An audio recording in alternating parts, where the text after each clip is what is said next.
our weigh-ins and do our physicals. And we were walking, and you just see this, black as midnight dude on the field by himself, though, just running routes by himself. He just talking so much smack, and I was like, and to me, I always came from the thought of anybody that talk a lot of trash, most of the time they are never really that good. So I remember he saying, any of y'all DBs over there, I'm gonna make you pack up and go home. He's just talking cash money, and everybody knows Chad talks a lot of smack. And so I'm like, this dude's probably sorry. And I remember the next day we had practice, and I remember our quarterback was Jonathan Smith, and Chad lines up to do one-on-ones, and he takes like 2 quick stutter steps at the DB. The DB just fell on the floor, and he stopped and he told Jonathan Smith, hold on one second, I'm not even gonna keep going. He put his hand like that, he helped him up, and I said, my dad was on the sideline, and I looked at my dad, I was like, whoa. And then he ran another route, and he was running the 10-yard out. And he's running like a gazelle, and then he gets to 10, and he just one-stepped it, and he's out. And I looked at my dad, and I said, he's going to the NFL. Super shot. Well, folks, looks like another heartbreaking loss for the Tigers. They go down in a nail-biter, 13-17. Back to you, Jim. Yeah, coming in hot, just like the fajita. I write what I live, my life in the speaker. I'm nice with the flow, just like the demeanor. I'm feeding my fam, I'm feeding the meter. They got the iron, well I got the steamer. I bring the fire, but you never seen her. I testified on 1317 Sports presents Get It Off Your Chest podcast, sponsored by No One. Man, dude, I had my boy LeVar Glover on the show, and he talked about Chad Johnson and said, crazy how, small world was in this big world, but it's a small world, and how LeVar, he was playing for the Bengals at the time. He was a practice squad guy, and he's a cornerback, and even like talking about Mike Tomlin. Mike Tomlin was his DB coach at University of Cincinnati. And so it has an intriguing story. He was a walk-on and turned from a walk-on to an NFL guy. And Chad Johnson, I was able to meet Chad Johnson. And the one thing he said about Chad Johnson kind of goes to what you were saying. He knew he was that guy, but I asked LeVar, and you can probably attest to this because you were at college, playing college football with him and watching and observing. He was the hardest working. Yeah. LeVar told me he played all the way to for 10 years, all the way into the CFL and won a Grey Cup. And I asked him, who's the best receiver you ever went against in the NFL or Canadian football and college? And he said Chad Johnson. I would say Chad Johnson, but not because he was the best receiver. It's because what he put into being the best receiver. He said, man, his preparation was ridiculous. Well, did you see that with that man at Oregon? And I always say this when I talk about Chad. Chad, if we were waking up at 4 a.m. to get ready to go to breakfast and get ready for double days, we all had to stay in the dorms together. I don't care if you was Chad. I don't care if you was a red shirt. We was all in this raggedy ass dorm. And Chad, before we had woken up, he had already ran 5 miles. He had did 500 push-ups. He had did 500 sit-ups. He had already shaved his head, and when we're waking up all tired, he's in there. We walk in the bathroom. He's listening to the Florida Mass Choir, and he's just talking shit. And it's like, how does this dude have a motor to do anything, And he was just an amazing, and people would think, oh, he don't lift weights, man, he'd get under there, put up that 315 just like nothing. Like he was a freak. And I think it was just because of his opportunity too, though. A lot of people don't realize that. And I don't know the full story, but I think Chad was supposed to be going to like some Division III school before Oregon State got him. And rumor has it that he was supposed to be going to this school, and Coach Erickson knew him from Miami as a kid in camps. So Chad was taking like, this is what they're saying. I can't validate it because I've never seen the man's schedule, but they said he was taking walking class and jogging class. He didn't have no core curriculum classes because he wasn't going to school to graduate. So when we went to the Fiesta Bowl to go to the Fiesta Bowl, he came with, lots of money in his pocket, new gold teeth, new leather pants. Like he wasn't going back to school. That was He leaving there. Hey, he leaving there going to train for the combine. and he went to Oregon State for one semester. That's it. Wow. Was it the same with? Was it the same? Yeah, you know what? TJ was just TJ had a family. Like TJ was married. Like that was the first time me seeing like, dang, these dudes are in college and married. And I remember he had a kid. Yeah, one daughter at the time. I think he has two now. But I remember just seeing like he was consistent. You know what I mean? He was a consistent guy and he worked hard as hell. He was strong as hell. I didn't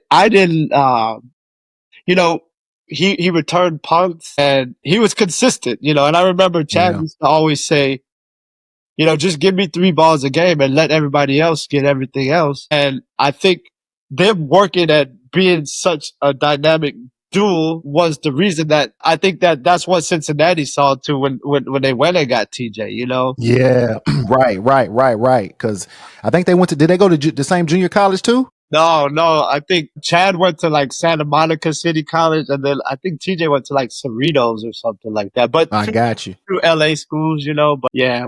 But no, and TJ had been there, from the previous year, and Chad was. I got you. So he was there for two solid years, and yep. And so now you talking about all these all these guys, these NFL guys end up becoming NFL guys, whether they're players or coaches.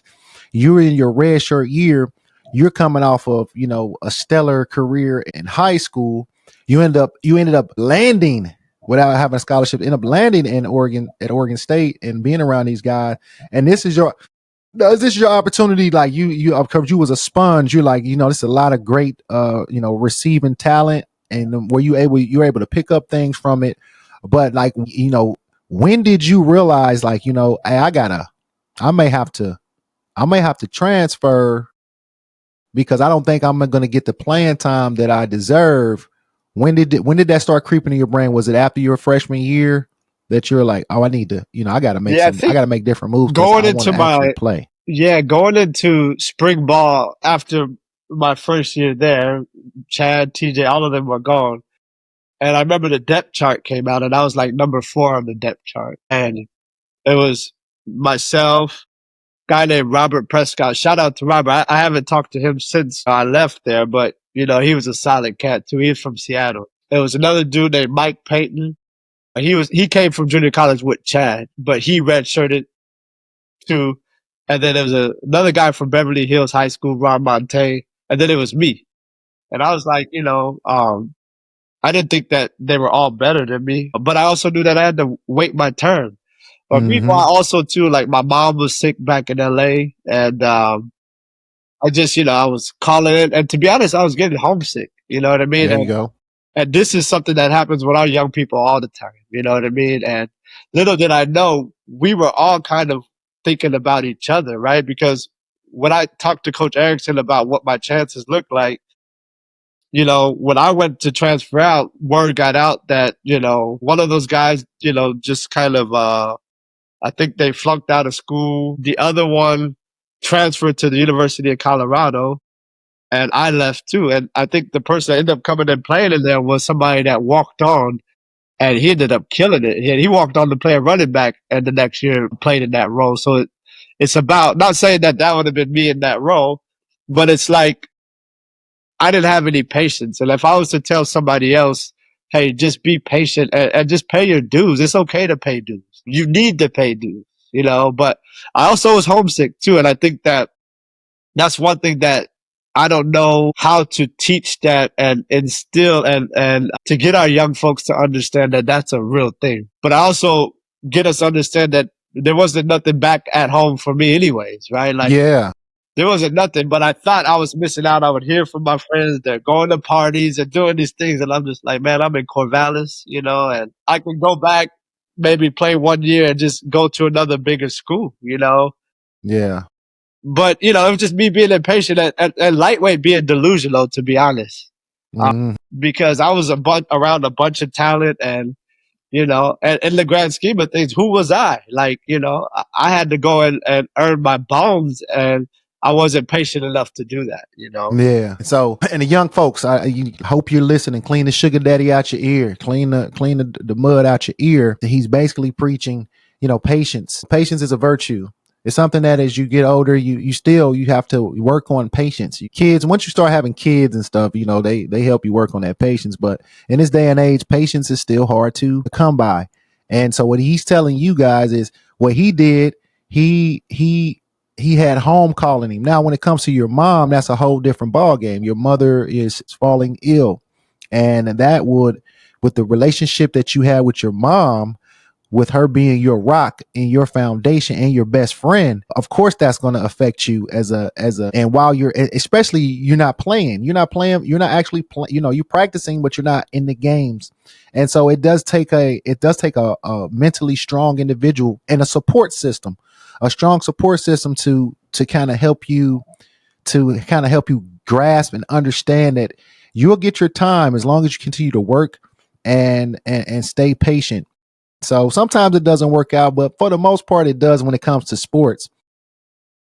Now, when we're talking about that, Loke, and you know, you just hit on it about some of the things that kind of caused you to jumping into that portal to transfer to a junior college. So now, when you went to your junior college, what junior college did you end up going to when you left Oregon? I went to Los Angeles Valley Community College. All right, Los Angeles Valley Community College. Shout out to y'all. I don't know if y'all still doing it, but I hope y'all still doing it. But so you transfer there, and you obviously you're able to play. Tell me what your experience at the when once you transferred to the junior college and your playing experience, and then of course just the difference from going to a power 4, power 5 school and conference, and then going to JUCO. What was the like? What I know that was you coming from talent like Chad Johnson and TJ Houshmandzadeh and Junior Adams, and you go here. Tell me that experience. Tell me, what were you? How was that big? How was the difference from Oregon State to this, junior college? What I will say is this, like from like a skill position, the talent was, I mean, we had some phenomenal talent in junior college. That could have played at Oregon State, Florida State, Ohio State, The difference was though, they didn't have the grades. The difference though is they didn't understand how to play on a team. And the biggest difference was, which I think is different now because of the new laws and rules that are changed around junior college. Everybody was all for self, right? Like everybody was out for their own individual, what they were going to gain. And there was no team like atmosphere. And so that's what made junior college the most difficult thing, because everybody's just looking for film. Right. And it was everybody's looking for, and just going up with, I mean, there's amazing talent. I mean, I say this to the day, the best DB I ever went up against was, Craig Chisholm, aka Juice. He ended up going to West Virginia, but he was like 5'8", best DB I ever went up against in all of my career. We used to battle. Wow. Like, wow. And that's saying even at every level that I've been to, he was the best DB that so there was talent there. It's just everybody was more individualistic, which made it very hard to be at, Right. Now when you, in relevance to the closeness of home, how close was this your junior college to your 20 minutes.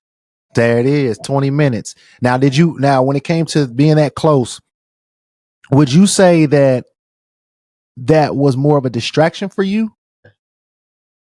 Right, more of a distraction. Tell me some of the distraction that you had when you transferred and going to the junior college close to your house. Some of the distraction. Well, the difference, it's not like I went from junior college and went to go stay with my mom, or stay, I had to go find an apartment, pay rent, go to work, go to school. Like all of the things that I took for granted from being, Oregon State, you got a meal card. You just go swipe the card, get your food. You're going to sleep in the dorm, although you have a roommate in there, but you still had a place to live. Like you weren't fighting to maintain what that looked like all the time. Right. So, So you, it was different. And my homies is still down the street, still doing the same yeah. thing they was doing before I went to Oregon State. So that was the biggest But distraction. yeah, your homeboys, your friends though. That's always a distraction, especially if they're not doing what you're doing, which was playing football. Yeah. You know what I'm saying? So, you dealing with this now, you're dealing with some adversity at this time. You're dealing with, you're working, you're paying your rent, you gotta go pay for school, pay for to play football. You got your friends distracting you. Then you have your mother who's ill, right? And so this is a lot of adversity, but you're still producing on the field. Now, when it comes to you transferring from Oregon State to your junior college, and you have you're 20 minutes away from the crib. You got your mom, you have your mother, falling. You have your brothers who's still doing what they're doing, right? You kind of blazing your own trail, and you're going to this school, you're doing your thing, and now from junior college, you got film out there. Now tell me, this was recruiting all over again. You're just backtracking from when you were in high school, and now you've hopefully at this point you've learned a lesson in regards to I won't be too arrogant in regards to the schools that I pick, and in particular, smaller Division I schools. So tell me how that process, went when it came to, trying to find another school from junior college. Like I said, film was started. I was like, well, I'm gonna just be one and done, and end up having 3 years to play because I used my red shirt year, used one there, then used 3 after I get out. But I ended up like in my year there, I ended up catching maybe like 30 passes. But you got to understand, like every week we had a different quarterback. There was never like no Consistency. Nah. And so it looked different and it felt different, right? So I had some D1 AA schools and I said, you know what? I'm going to just play an extra year, and same thing kind of happened the next year. I had, some HBCUs, some D1 AA schools. But at this point in time, though, like coming time to signing date, my mom got real sick and was kind of like into like an induced coma, right? Like she was incoherent, and my mom had heart issues, and um her valves were leaking, and it was causing like toxic signals to her brain, right? And so every day I'll get done practicing or training. I said, you know what? And at the time I applied to go to UCLA. I was just going to go to school there, to be honest. Yeah. Like, you know what? Maybe this ain't for me, And so I remember signing date is February 1st. I don't know if it's still that now, but, signing date came, Alabama, State, there's just probably like a handful of like D1 AA schools. And I'm just kind of like, you know what? I'm gonna fall back, some NAIA schools. And at this time, I'm kind of feeling like, dang, like I messed up my life. You know what I mean? Like I made poor decisions. Of course. And so, going to see my mom, and then one day I go to the hospital, and my mom says, she wakes up as I'm sitting there, I'm holding her hand, and keep in mind, I would go for days and days at a time where I would just be talking to her, but no response, And she wakes up and she says, like, Sanders, what are you doing here? Oh, I'm here. I come here every day. Like, she's like, why are you not working out? Like, why are you not training? And I said, oh, mom, I'm going to school. I'm going to UCLA. And she's like, are you stupid? Like, and I was like, oh. And so by this time, it was probably like almost like April. And I remember calling my best friend, like, hey, P, I talked to moms today. He's like, I'm going to call you right back. So he called me back and he's like, hey, I signed you up for this junior college combine. Like I seen it in the newspaper today. You should go. And keep in mind, I hadn't done anything. Like I just was getting ready just to go to school. And Right. so I went to the combine, like 2-day notice, whatever, ended up going. And I ended up running 4.42. I killed vertical jump. I did the bench press, and then I ended up like there's this quarterback from Compton Community College. I forgot what his name, but he was raw. And I said, look, let's just go with each other the whole time. I'm gonna catch everything you throw to me.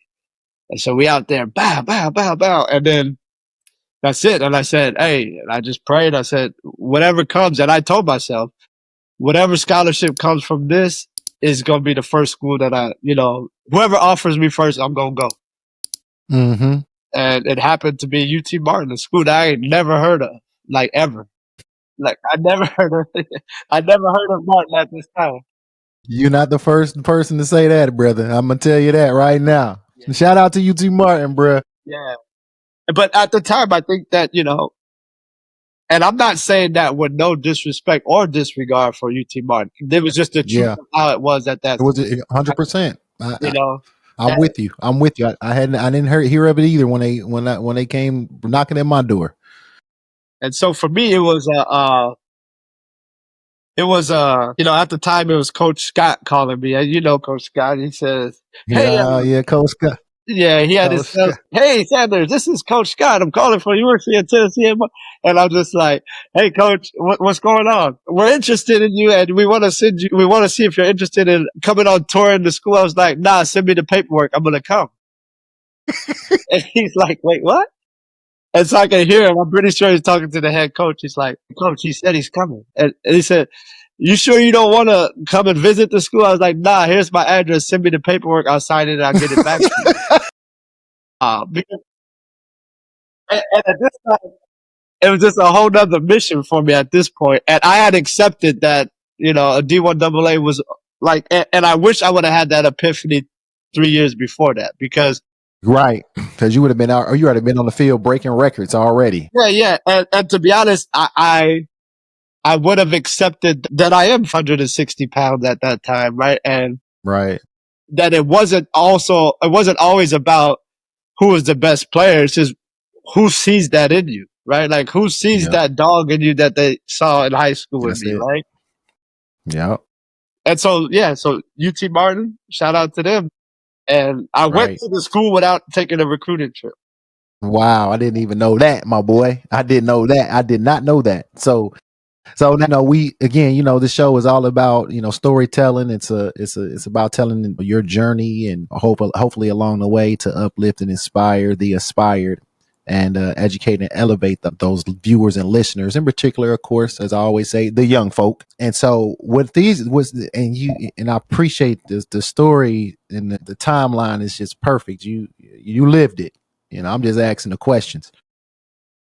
With that, all this being said, and you've dropped these, subtle advices, but what advice would you give the young athletes who faced some of those setbacks that you faced, but still had these big dreams, right? And like you said, you just said it. Like, I wish I knew this. I would, if I knew this, what I knew, I would have did this couple of years prior. Can you expand on, some of the, what would you tell these young folks when it comes to this experience? I would tell them a few things. I would say seek mentorship for sure.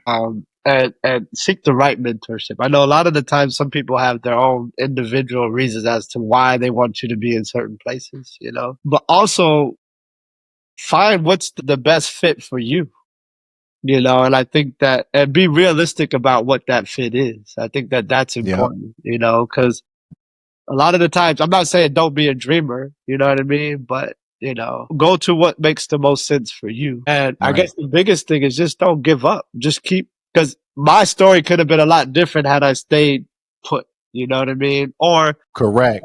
Yeah, if I just, drop my pride and ego for a moment and say, hey, like you need to really evaluate this, Right. Because here's the thing, I didn't want to go to a Division I AA school, but at the end I ended up going to a Division I AA. Yeah, he ended up there. You ended up having to take a longer route to get there. The same place that I could have been. And so, and I'm, this kind of segues into what we were talking about when it comes to the advice that you're giving. And you said, seek out mentorship. And some people really don't understand what, people think that mentors, and I had this as a younger person. I thought mentors had to be significantly older and had accomplished so much in life. And as I in the introduction with this, you're one of my mentors. We want you 1 year difference than me. Right. And I learned that from when I played at Martin, and I injured myself, and I tore my ACL, my senior year. And I had, underclassmen who were I'm just 2 years older than, and they called me their mentor. And so, but it kind of segues into the support system and how important a support system, when you're, it's just in life in general, a support system is important. And of course, the support system, most of the time the support system is very small. It's kind of like your true friends, or very small list of true friends. But who were some of the, and you've mentioned some of this already, some key people in your key personnel in your life that were your support system. But just for the audience and context sake, who were some of those? Can you reiterate some of those names and add to some of those names in regards to your support system at the time that believed in you and your journey? Yeah. So shout out to Coach Parr. He's the first person to believe in me. My parents, and although my parents did what they knew, they never said I was the first one to go to college. They didn't have the know-how to support me, but they supported me in the way that they could, sending me care packages and calling me, and they did their part. And hey, we got you there, but nobody knew what I was going through while I was there. You know what I mean? So I would say the biggest support system is who becomes on your team, right? Like Mm-hmm. you are a big part of my support. You know what I mean? At Oregon State, I can tell you 5 people right now that if they weren't there, I would have been in a totally different space. So, And who was this? uh, Johan Thomas, John Pollard, Eric Williams, Riley Jenkins. Like these were people who were pivotal. Junior Adams, they, like I said, Junior, they used to call him June Bug, and I was Beetle. You know what I mean? If it wasn't for that camaraderie, because what I learned, the biggest lesson that I learned in being in these spaces is you got warriors and soldiers from all over the world Yeah.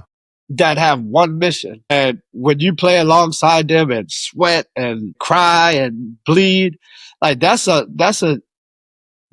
different type of connection that you have with somebody. And those 100%. connections are probably way deeper than anybody that what I had from my neighborhood or anything like that. Yeah, we have good stories, but the thing that we share in common was the war stuff and the war preparation that we had to go. Right. Right.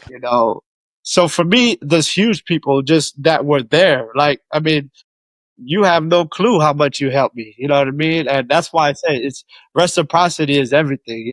People like John Castillo and Yeah. Shout out J Cass, my boy. yeah, like if y'all wasn't there, like, and you asked me how football saved my life, I made sure to intentionally say certain things on this podcast because the thing that I wasn't saved from the streets Yeah. because I already knew how to. That wasn't the biggest obstacle for me. Right. The biggest obstacle was how to stay focused Yes. and how to. Football saved me in the sense that it taught me the skills and the muscle memory to do things over and over and over and over. Because here's the thing, I could be depressed or I could be broke or I could be whatever next week and have to get out of it. But if it wasn't for those defining moments while preparing for this game or, doing all these things, those things taught me about life and how to overcome these things. So football gave me something that keeps feeding me over and over again. Like when you see some people you watch TV and they're like, such and such took his life today because he couldn't pay his Yeah. mortgage or something crazy. And I'm like, that's crazy, because we've been through way worse. Yeah. So yeah, the lessons that I gained from the sport were just how to attack life 100 miles per hour and to know that your mind is a lot stronger than anything else. Right, man. That's powerful stuff, Loke. Powerful stuff. That's again one of the reasons why I wanted you on the show, because you're a powerful. You have a powerful mindset. You know what I mean, and powerful outlook. And of course, the way you look, your perception, and the way you perceive things are just on another level compared to a lot of people our age. And we grown as men. We in our 40s. Early 40s. So when we baptized in life. And I meet you at Martin. You take this scholarship to Coach Scott. Shout out to Coach Scott, man. Well, actually, sometimes I forget about Coach Scott. And he was he was the coach he really loved us, man. Like, this dude loved me. He loved you. And I remember when he was leaving and going to another school, and he was telling me, and this is kind of off of the path, but I just have to share this story. Shout out Coach Scott. Man, he wept. He wept to me, man. He wept telling me he was leaving and how he felt about me, and the what he knew what I was and where I was going, where I was headed, in regards to playing football as wide receiver. He really thought a lot of me. And I had never had a coach cry. I never had a coach at that point cry, and show me that type of emotion. So shout out to Coach Scott, and so he calls you. You say, I don't need to come on the visit. I'm gonna go ahead and I'm gonna sign this letter of intent. And I'm gonna come and play college ball at UT Martin, even though I've never heard of this place. And then your mom, she's ill. She's in the hospital, and you go in there every day. She wakes up this one day, you there. She's like, "What are you doing here, Sanders? What are you doing here?" And little did you know that would be some of the last moments that you would have with your mother. And so you take this scholarship, and you go. Now, but when it comes to your mother, because when I remember this, you show up to camp about a week or 2 weeks late, and we report to camp. And is this the time where your mother is not doing well, and now this is your number one supporter? Would you say that she's the reason why you actually said, "Hey, I'm coming to Martin"? Yep, she was. Right. And so this is all for the audience. This is all like bang, bang, bang. And so your best friend, your number one supporter, your mom, she tells you this, you take this, and the unexpected happens. Could you walk me through that? And because when I met you, you were broken. You're almost defeated. You were literally almost defeated. Yeah. And I remember that. So could you walk us through that, man? Because I know this is what makes you the man, helps you turn you to the man you are today. Sure. So when I reported to Martin, coaches asked me to come out a week early, maybe 2 weeks early than everybody else, because they're like, "Hey, you're coming from JUCO," and they're like, "We want you to come in here and just make an impact right away." As I left LA to go to Martin, my mother was not doing well, and I was kind of reluctant to go, but I knew I had to go. And so I got there, and I remember getting there, and I see the weight room. I see all these things, and I was like, "Whoa, this is a disaster," I remember saying my junior college is nicer than this, Yeah. but still, whatever. I was on a mission, and I was committed to that mission, So in those 2 weeks, I was training, running, and I hardly ever I looked at the playbook one time, and that's important for this story, right? Because on the way from Nashville to Martin, it's like 2.5 hours. So in the back, I asked Coach Scott and Coach Fine. They were driving me. I said, "Can I look at the playbook?" I'm looking at the playbook, but in that 2 weeks, we didn't do no plays. That was just all conditioning. And he's like, "When these new guys get here in 2 weeks," but they didn't realize that this was nothing. Like, this was going to be the easiest part of all of that. But I was committed, but this was also therapy for me for what was going on. Every day I'm calling within that week that I was there. My dad's like, "Mom's is doing okay. Okay, don't worry, she's fine." The end of the week, my pops calls me and he says, and I'd only been there 1 week. Yeah. And he says, "Hey, are you with somebody right now?" And I was like, "No." And he's like, "Can you go with somebody?" And Coach Scott was like walking through, and I was like, "Hey, Coach, can you wait for a second? My pops is telling me something that." So he ended up telling my mom made her transition. And, and I was pissed off at my dad. I was like, wait, I thought you said she was good, you know? And he's like, no. So he told me, and my dad's not a emotional person, you know what I mean? Yeah. But he was torn, you know what I mean? I didn't know how to deliver this information to me. Didn't know how I was going to be because I was only there a week. I didn't really make any solid friends or anything at that point. Correct.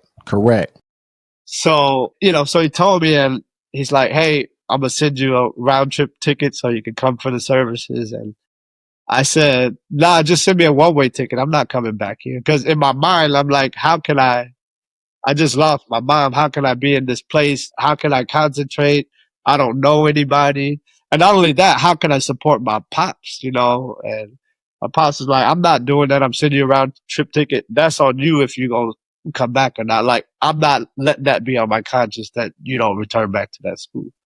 So surprisingly, that night, Coach Scott's wife called me and she said, can you come stay over here tonight? We don't want you to be alone. So they was over, what's the dorms across from the stadium? What is it called? I forgot what. Brownie. Yeah. Was it Brownie Hall? Something like that. And they lived in there. I didn't even know he lived there, but they were living in the those apartments right there. Right across the bridge. Yeah. And so I'm just sitting on the couch and I remember Coach Scott just looking at me like he didn't know what to say, but he was there, like there. Yeah. He was there and I was like, so that was it, And so when you guys were coming in and I came late, I had already been there. Yeah. And so when I was returning, you guys had been there. And it was almost like you guys were practicing. You were doing all these things. And so that's when I returned. And I returned on 2 weeks later after I left on that Friday. I came back. And you guys got you. Yeah. That's when I met you. Yeah.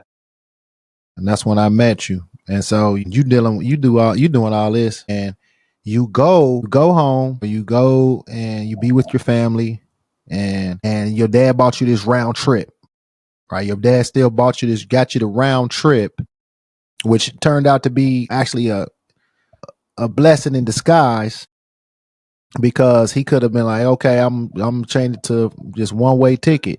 He gave you the decision. And it was a round trip and you get home and you still in your brain like I'm not going back, right?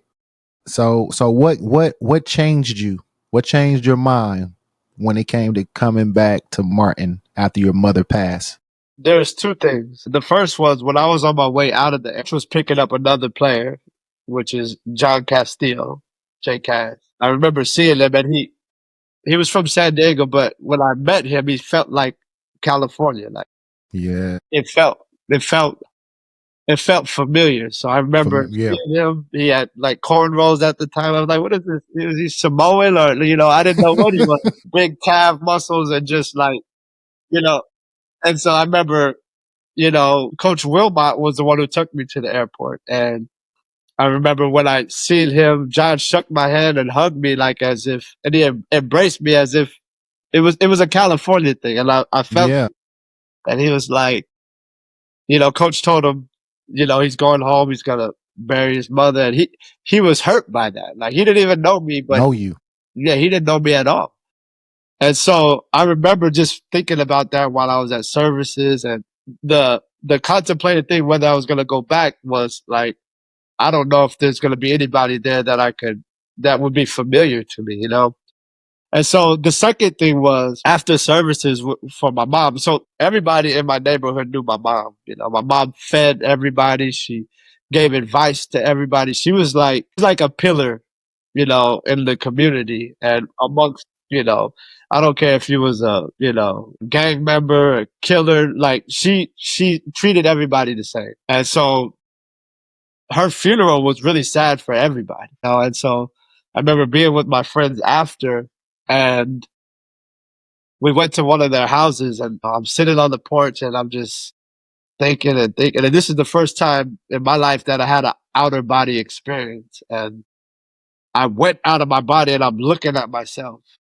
I'm saying, if I don't leave here, I'm going to in 2 years I'll be doing the same things that they're doing right now. Because when I left to go to Oregon State, they were doing that. Doing the same thing. Yeah, throughout junior college, they're still doing that. And then now here it is. At this point, it's almost like 2.5 years after I graduated from high school. Same thing. So I Right. remember at the time, again, like no cell phone. I walked to the payphone. I ended up calling a girl that I was dating at the time, and I said, "Can you pick me up and give me a ride to LAX?" And that was it. I left. I called the coach. I said, "I'm on my way. I'll be back there. I'll be." And so I don't know when you remember me coming there. It was coming on a Friday night. The next day was a scrimmage, and I walked through the dorms. And I don't know if you remember. I remember Ray Vaughn was there when I walked through the dorms, and he says to me, I remember walking through, and everybody's like standing out their doors, like, who is this? And I remember walking, and I remember I was so angry, and I remember saying, "Hey, who? Like, y'all got a problem with me? Like, like y'all looking at me like we're in prison or something. Like, like what's the problem? I'm on your team." I remember Ray Vaughn just said something really funny, like, "Man, who is this California dude? He's off the chain." But they didn't realize I was just hurt. You know what I mean? I was Yeah, hurting. through it. So Well, yeah. I tell you, I tell you when you when it came to the memory that I had when I first met you was, Coach Fine and Coach Scott had told me, what had occurred, what happened with your mom, not in detail, but told me that you just lost your mother. I came in, we were in, I think it was Browning. That's what we did. We had to, I think no, it was not Browning. It was another place across from, like, a little bit further from McKenzie. Was it? That's what it was. Yeah, right by the calf, like right next. Yeah, right by the calf, right. And so we, an older building. I remember going in there, and there you were. You were in the hallway. You had the shaved your head and bald head, and you in shorts, and you were literally sitting on the floor by outside the room. You're sitting on the ground in the hallway with your hands in your head like this on your head, like just zoned out. And I didn't know what to say to you either. You know what I'm saying? Like, I wasn't gonna, it was something I was used to growing up, in the inner city of Cincinnati. We got all these, everybody's mom on, dad on dope, but we didn't talk about it. We didn't talk about that shit. We just didn't. We just lived life. We didn't talk about it. We didn't reflect on it. We just never did. Never. We never asked. I talked to my homeboys about something, and we never reflected. Like, even in college, like Trip, his mom and his folks dealt with drug addiction, and his grandparents really helped him. And we didn't talk about it. I didn't know that until I talked to Trip. I didn't know it. We didn't talk about that stuff. So it was when I met you, I'm like, all I can do is just try to treat him as a teammate, and try to just bring that friendship to him, and hopefully that that'll get his mind off of some things. And everything was kind of big and broad to me at the time too. When it came to just being in Martin, it was just a culture shock and everything in between. And so I just remember that seeing you on the ground outside that door in the dorm room, and during camp. And I'll be honest with you, I didn't think you were going to stay. I didn't think you were going to make it. But as you just as you explain, people like Jay Cass and myself, which again I didn't know at the time I was having that impact on you. We've had these conversations, over the years now, and I know, but I didn't know. And so, that's this major adversity. It was, something I had not dealt with from any of my teammates at up until that point. I never could imagine people losing their parents outside of something violent. And my mom, and that's coming from a family. That's coming from me. Well, my mom's parents died when they were 35 and 36 years old, 2 weeks apart from each other. My mom's the only child. That happened when my mom was 12. So, but it didn't hit me. And so that's when I knew, like, this dude out here, man, his resiliency, his focus is a little bit different. And so, your mom, your best friend has passed away. You come and you travel back. People like Jay Cass and myself, or And Coach Scott, man, shout out to Coach Scott. Once again, I didn't know that, dog. That's big, dude. That's big of him to he and his wife. And so, but yeah, so you're at Martin. You know, you dealt with all this adversity. You know, and your mother, she asks, "What you doing here?" That inspires you to, I'm gonna leave. And then she, end up succumbing to her illness, and you've at this point you've beat the odds, Loke. Beat the odds, man. You stuck with the sport. And when it came to your mom and that her just having that such a profound impact on your life, to motivating you, encouraging you to go across country to this small West Tennessee town to play football. She passes away. Now, you've done great things up until that point now, and great things in life so far. And we have yet to really kind of touch on that, and we will as we wrap things up. But if your mother could see you and all that you have achieved now, bruh, like what do you think she say? And now this is you getting through, getting out of your surroundings, breaking away from your friends who are doing this and doing that. In school, your twin brother who gets your older brother killed. No longer here. Excuse me. Your older brother, he shot.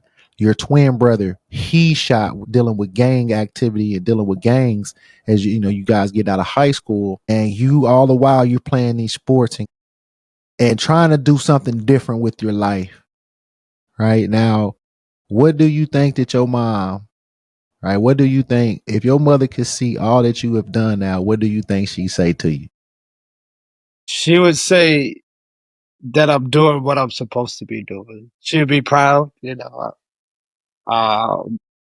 she would keep motivating me to just keep moving in purpose, right? I think that's important. It's Keep something moving that I north, teach my boy. my children. I think that's important. I think we all have a role, and the role that I've been playing my whole life is the role that I was supposed to play. Like I think the football thing was just something that made me realize what it was, but I've never changed. Like I've been the same person all the way through. And it wasn't until I got hurt playing ball in my junior going to my senior year that I had to rediscover identity. Like I didn't know who I was outside of that space, but my mother would say, I didn't tell you to go play football because of who was going to define you through football. I was going to tell you because you got to keep moving no matter what. No matter what, you got to keep moving, Gotta keep moving. Yeah, and so that's what she would tell me, just keep moving. And football taught me how to move. Yeah. I tell you, you expanded. You've been expanding and talking about your mom. And this is the most that you and I have spoken about your mom. I don't, I typically don't even ask you about your mom because I'm one of those people. I don't want to bring up stuff. I don't want to jump into get people back down that emotional roller coaster. But at the same time, it's something that it's good for therapy. It's good to realize that things have happened in your life because it helps define who you are to this day and currently, and which is one of my favorite people in life. Tell you talking about your mom now, I can see the person that you are, dog. Like and your advice and your even killness. You even killness from your father, but your your movements continuously to climb vertically and north, like your mom said, just keep moving north. Let's keep moving. I can see that that's where you get a lot of that from, and so which is helped guide you to becoming the man and the person that you are and continuing to grow into, especially having those two girls of yours, your two daughters, and that kind of kind of segues into what the next question did. When it comes to football or sports, did football or sports influence how you approach challenges off the field, like relationships, work, or personal growth? And if you expanded on some of this stuff throughout the conversation, but just for specific question, did football or sports influence how you approach challenges off the field, like in relationships, work, or personal growth? Yeah. I think that I've never in my whole entire life, and I think it's because of sports, moved through any situation as if I was the most important piece of the puzzle. I've never had an ego about anything. because I know that I'm just a piece of the link of the chain. That's it, and I think that I approach life and every situation that way. I got to do my part though. And Yeah.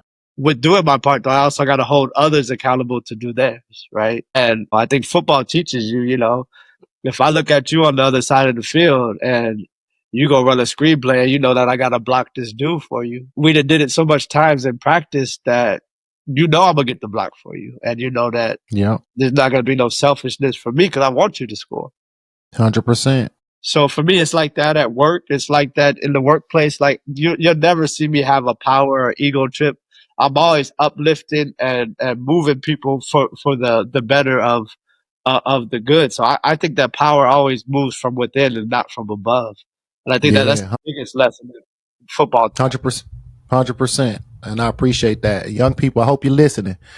This man is very wise, ahead of his time sometimes, but this is why this is one of my favorite people, one of my mentors in my life. And it's because, again, I just thinking about your mom, man, like just giving me these stories of your mom, and I see it on you, man. It's crazy, dog. It's amazing, dog. And so man, I just appreciate you as a person, dog. I really do. And, so we just to stay on track with the story. So you've done, and we've gone down memory lane from young, to, being too arrogant, to going to, playing at Oregon State, seeing this top talent, going back to junior college, seeing this top talent, but not having the same type of work ethic and as people that you've come across when it comes to Oregon State and Chad Johnson, TJ Houshmandzadeh, Junior Adams, etc. And you go to Martin, you lose your mother, you come back, you show that you're resilient, you are your mother's son and your father's son, and you come back, you against the grain, you're doing everything different than your twin brother and your brothers, and you come back and you play. Then you deal with more adversity when you tear your ACL going into your senior year. And I remember the depression. I remember when I heard that news, because we had this, just for, you guys, just put it in full context. At the time, we were reporting to Martin before actual camp started. And so this was not mandatory, right? Non-mandatory. I had to do air quotes. Non-mandatory camp. But if you didn't show up, you were going to suffer the consequences, whether it be running punishments or not playing or starting. And I remember that year because I said, I'm not coming back. I'm not coming back that early. I'm not doing it. I'm staying up in Cincinnati. I'm staying down here in Cincinnati. I'm staying up here in Cincinnati. I don't gotta go. I ain't got no money. I ain't trying to get back to Martin anytime that I don't, any earlier than I need to. Yeah. And I remember Coach Fine calling me, pleading with me. When I tell you pleading with me, this is before your injury. Pleading with me and telling me Coach Scott, and then Coach called me Coach Cahill at the time, because Coach Scott gone. Coach Cahill called me. This is my scoring into my sophomore year. He telling me, man, Coach, he's telling me, he's taking scholarships for this, blah, blah, blah. I'm like, dude, daddy, I'm not supposed to be there. I'm this true story, big dog. And so, on and behold, Fontail calls me and he tells me, like, you got to get here or else. And I'm like, I can't lose my Scully now. No, I really can't. The bluff is over. I can't. I'm showing my cards. So my boy, Stevie Horton, shout out Stevie Horton, Steve Horton. Shout out to JP, James Phillips. Shout out Jarrell Redding, doing big things at South Carolina State basketball as an assistant coach. But those were my young guys who I was a senior when they were juniors in high school, and they were my basketball teammates, not even football. And they got their girlfriends, and they drove me. They drove me to Martin. Yeah. I get there and they tell me, bruh, Sanders tore his ACL yesterday. What? I never gonna forget it. I never going to forget it. I said, what? I couldn't believe it. And here we are. We out here doing this. Non-mandatory. We got to say it again. I got to put them air quote. Non-mandatory. This is when the coaches up on the roof. Yep. You guys filming us. Yep.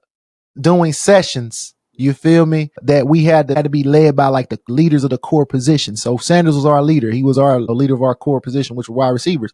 So they relied on people like him to get people like me out there at a certain time when we wasn't supposed to be out there to do drills. And so he's doing these drills and he tears his ACL, non-contact. No, no. And so Yeah, and it wasn't contact, but we were doing 7-on-7, right? Like 7-on-7, 7-on-7s. And so you tell your ACL, I remember it was just devastating for me, definitely devastating for you. And it was like, it was just a rewind of history. Damn, I remember when I met him, meeting you in despair. And I come back that summer and again, you're in despair. And I'm just like, what are we gonna do? So you're dealing with that type of adversity. You didn't even do your red. You didn't even get the medical red shirt. You didn't even do it. At this point you were done.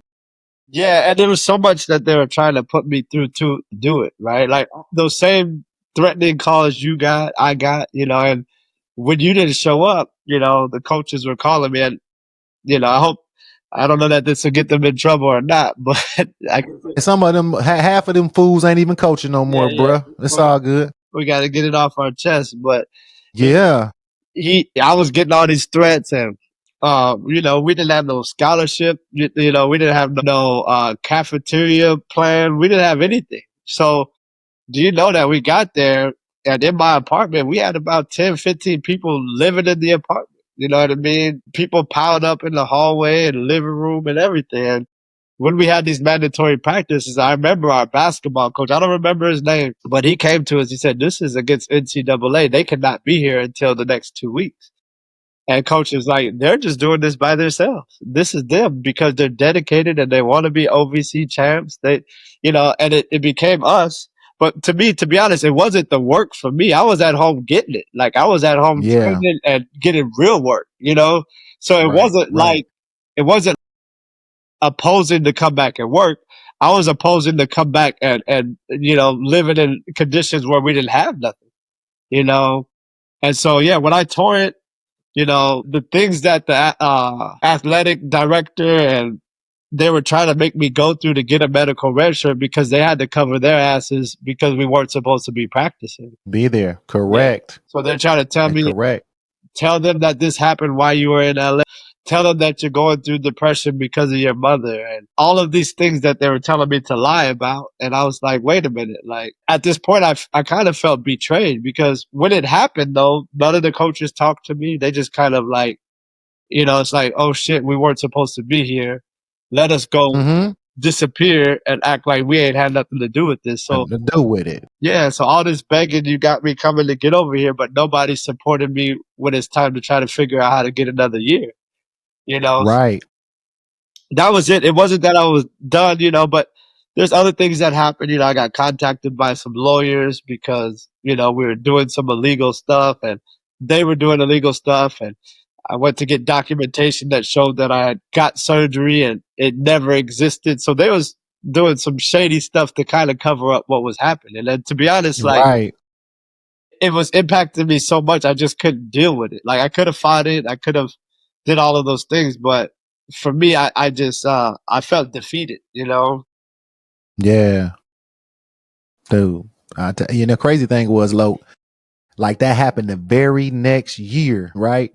To Jordan Kane, same way, happened in the same way. The very next year, and then the year after that, I tear my ACL.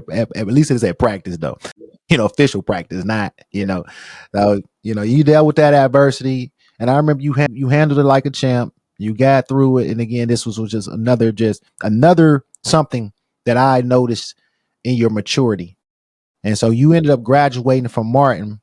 You go back to the California, the LA area, and you start life.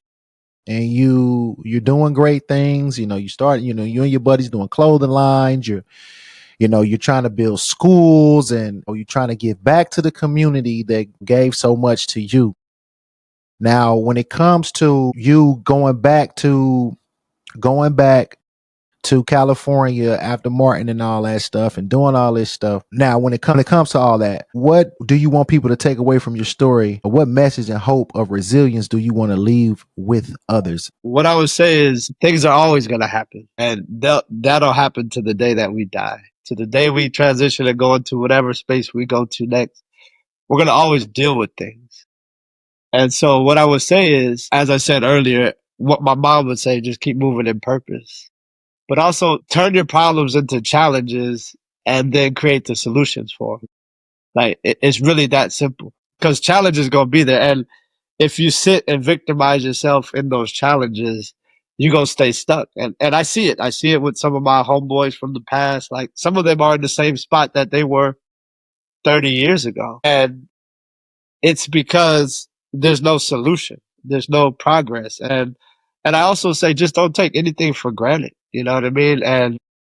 And believe that there's something greater than you, whatever that is. I'm not saying that, you know, people have to follow my ways in spirituality or the way that I walk, but understand that life is bigger than you. And there's something greater than you, and understand that you just have to do your part in moving in this space.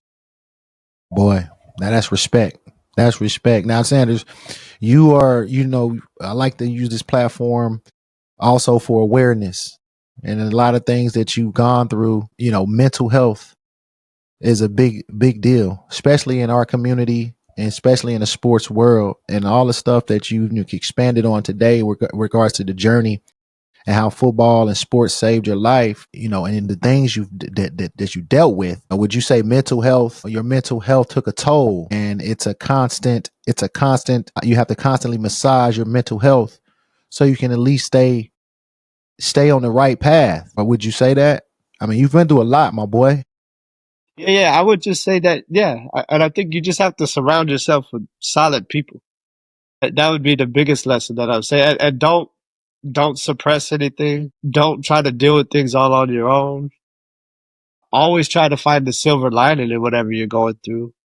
But the biggest thing, and this is what I tell my children, this is what I tell everybody. I work with a lot of at risk or like foster youth.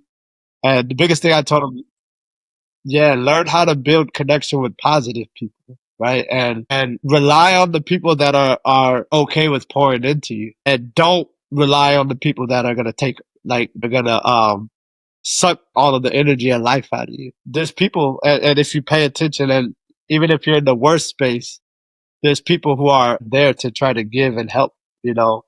And most importantly, when you're not in those spaces and you're in a positive space, be that light to give to somebody, because it'll come back to you. It always does. Boy, listen, words from the wise, my boy Sanders Trent. Now, as we're wrapping up this, man, and I appreciate you and that, you know, your words of wisdom. Always a blessing to hear, you know, you speak positivity. It just always sticks to me.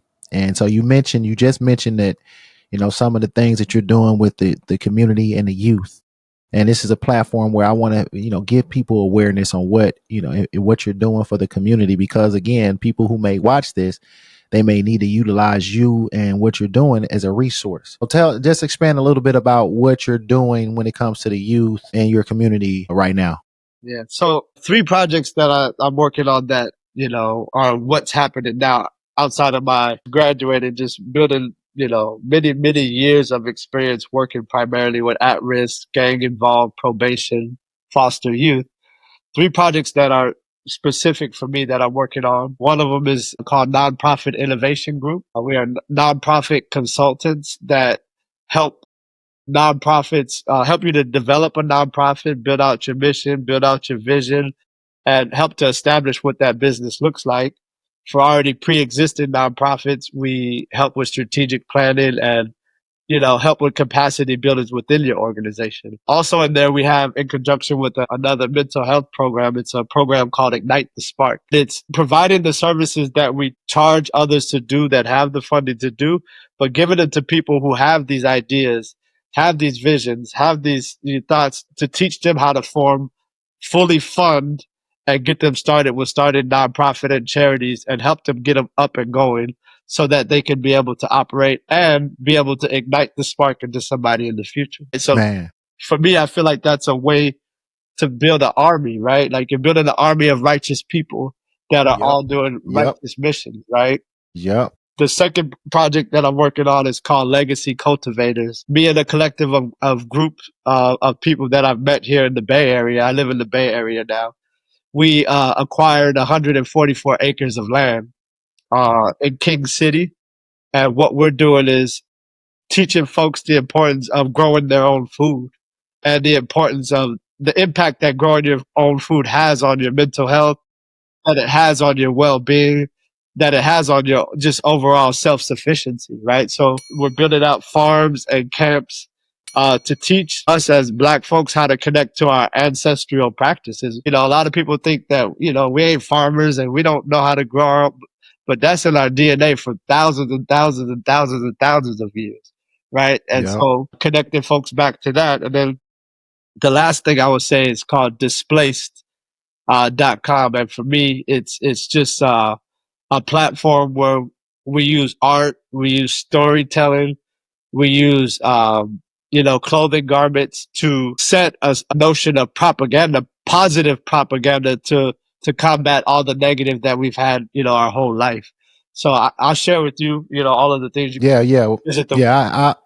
Yeah, 100%. What I'll do is I have that in my description, because all those are just great resources. I love what you're doing. I love what you're doing with your time when it comes to just giving back. All three of those programs are, very pivotal programs, and will definitely. I can't imagine how much help that's given, though, the people that obviously need it. Resources are everything, and the thing is, when it comes to resources, we have resources, but people just don't know how to find them. And that's why I wanted to. Another reason why I want to I created this platform. Again, it's not only to, of course, just to educate and uplift and motivate the and XYZ, but it's also to utilize as a resource for people. That's why I want people to come on here and share their stories and share their journeys, because we're collectively, as a group and of different guests. We're all talking about the same thing, and again, it's helping. It's just helping. It's called counseling. I like call it counseling. These are not interviews; these are conversations. And through conversation, you end up finding out a lot about a person, and then the people are able to utilize some of the things that you've utilized. And so that's I love it. So again, when it comes to anybody want to share their story and to uplift and inspire and motivate, this is I liked it. And sports saved my life. Football saved my life. It allowed me to meet people like you, Sanders, from a whole nother side of the country. And I'm grateful for it. The game is like what you said. The game, I had aspirations of making to the NFL, but I didn't realize the relationships along the way from my teammates that would last a lifetime. Yep, absolutely. And you one of those people. We ain't even seen each other physically in some years since 2019, 2018. You just like that's only two times in the last 20 some years, but your energy and our brotherhood is forever. It's forever, man. It's forever. And I just appreciate you jumping on here, sharing your story, and hopefully somebody, it'll help somebody, it'll encourage somebody, it'll uplift somebody. And of course, we like to shout out people, your Chad Johnsons, your Coach Yarboroughs, your Junior Adams, TJ Houshmandzadehs, and all that stuff, because again, you guys were a part of the journey for Sanders Trent. And UT Martin's always always in there. Mike Tomlin, all I guess that's what I say. Mike Tomlin's even stopped through Martin, and so I've been able to meet some great people. And you just one of my brothers, a brother from another mother, and you've introduced me to some people that I'm like, man, this dude right here he's something else. Yeah. But it's one last thing that I want to ask you. And this is a reflection and inspirational. Now, you've already said some of this stuff, but I just want to ask you, if you could go back in time and tell 18-year-old Sanders Trent, 18-year-old version of yourself something, what would it be, Lo? Find the right fit for you. Understand that football wasn't the goal. Football was just it was just a chapter in the book. and to find the right fit, and but also don't have any regrets, right? Like I can sit here and tell you that even though my story ended up in the way that it did, it was supposed to be that way. And so I would tell Sanders just to be patient and to be fed throughout this journey and this process, right? Because there's lessons to be learned. And I think that just staying clear and the most important thing that I would tell Sanders is to what Sanders already did, and that's grab a hold of those relationships with those people that were going to last for forever, like with yourself and my boy Johan from Oregon State. Like there's people that Jay Cass, you guys will be my brothers forever. Yeah. And that's what I would tell myself. So at least I can tell myself something that I've already done. And Yeah. I'm grateful for that, So one thing that I want to add to it is probably out of sequence, but I have to That's fine. make sure I say this. As I talked about those three things that I do, another thing that I want to shout out and give the highest respect to and love to, because it's dealing particularly with sports, is DNA Prep Academy. DNA Prep Yeah, check out DNA Prep Academy. It's something Paul Holyfield had a vision, and me and him pushed this thing to design this right before COVID, and he's still pushing. And if anybody knows Paul Holyfield at DNA Prep Academy, he's a trailblazer and won't take no for an answer. And I say that because if anybody has young kids that just do not want to just go to school, but get the support, the mentorship, and all the things that we've talked about in this segment, DNA Prep Academy is a school in Southern California for middle school student athletes and also performing arts students. So beautiful campus, Chatsworth, California. DNA Prep Academy, my boy Paul Holyfield. That's my boy P. And so hopefully P can see this and realize it. Hey, told you, Tito ain't on that. This is about uplifting. This ain't no interview. Interviews try to get you in the trap. Conversations, they get you in the, you find uplifting in the conversations, and it's all about the interviewer. So I need him on, if he wants that. DNA Prep needs that it's all about branding, and you got to jump on, you got to do all types of stuff to brand. We in Georgia. I need P, where you at? I need you on the show, my boy. I need you on the show, and I need you to buy me a camera too. And then we can go ahead and make this happen. I'm just messing. But yeah, all jokes aside, man, DNA Prep, say it again, DNA Prep Academy? Yeah, DNA Prep Academy. You can go DNAPrepAcademy.com. Just like I said, you'll get all the info from I get the details, and I will list that as a resource. But I would love to have Paul on the show so we can talk more in depth about it. And I don't care if it's for 30 minutes. And my social media platform is shared on there, and it's all about the awareness. What people don't know, people won't grow. When people don't know, they don't grow. And that's what I'm about, educating to elevate. Well, listen, Lo, this has been an unbelievable conversation. I am so overjoyed and grateful, man, to be able to see your energy, to see your face, man. You mean so much to me, a lot to my family. St. Kelly, she loves you, and I appreciate you sharing your story, your journey, and the life lessons that you learned, and what you're doing to give back, and your resiliency is remarkable. And people need to hear it. They need to be motivated by it. They need to be uplifted by it. And I am so grateful that you were able to bless and humble me to jump on this show to kind of give us some of your journey, your history, and some of the lessons that you've learned.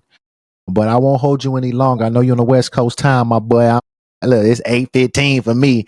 You about it? It's just now. It's just 5:15 for this fool. what I say, and I'll say this from the most sincerest part of my heart, and may what's supposed to happen from this conversation happen. Oh yeah. And what's supposed to happen from your journey. I just want to let you know the most difficult thing for people to do is just take that initial step to do something. And when you told me that you were doing this, I'm not the one that always wants to be on camera. However, I believe in you. I know this is going to be great. And I'm glad that I got into this space before it takes off, because more than anything, I know what it's going to do. I know who's going to support it. But more importantly, I believe in you. And I'm happy that you're just taking the steps towards pushing this into fruition. So I'm proud Man, of listen, you.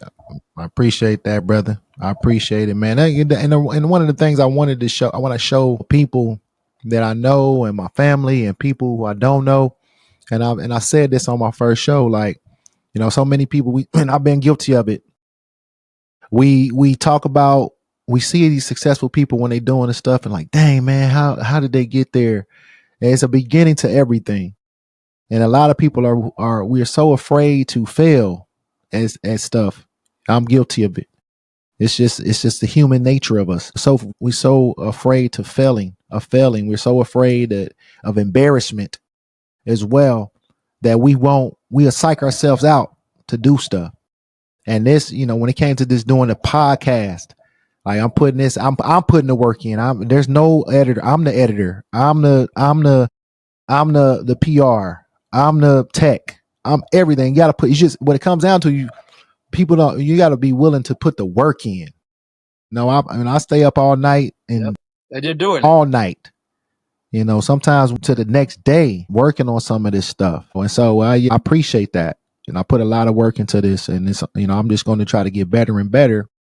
But the main thing is it goes back to the show. It's all about uplifting, encouraging, and inspire the aspired. And but I appreciate that. And that's what I'm trying to show when it comes to this. I want to just eliminate that fear factor. Just if you got it on your brain, if it's feasible, do it. Just do it. Because as time is going by, and as time goes by, we get older and older, closer to the dirt, closer and closer to the dirt. And I just don't want. It's a lot of things that we won't be able to accomplish. A lot of many dreams have are in those graveyards. Many a dreams die with the people that had the dreams, and they didn't do anything to try to accomplish those dreams. And so, man, I definitely appreciate that, man. That gives me that much more motivation to continue to push forward. Chad Johnson, Ocho Cinco, I need you on the show, my boy. You got to join the show. You got to share your story, your journey. You've come across my podcast with your name a few times already. You got to grace us. But I won't hold you, my boy. I love you much, man. Don't forget, I know in May, you telling me about May, you better let me know. Yeah. So, I'll send you out. I was telling Kelly, because Kelly was like, I don't want to get on no plane. They ain't got no more air control. And people fly. I'm like, man, you be biting into those apples. That's my boo, man. But listen, you guys, I won't hold much longer, man. This was an unbelievable session. I will leave the links and the resources on the description page, but I will not hold my brother, my friend, much longer. Ladies and gentlemen, the man with 2 first names, Sanders Trent, my boy. Where you from? Hey, we can do some. Bro, keep talking that shit, you just might move some. Apply that pressure.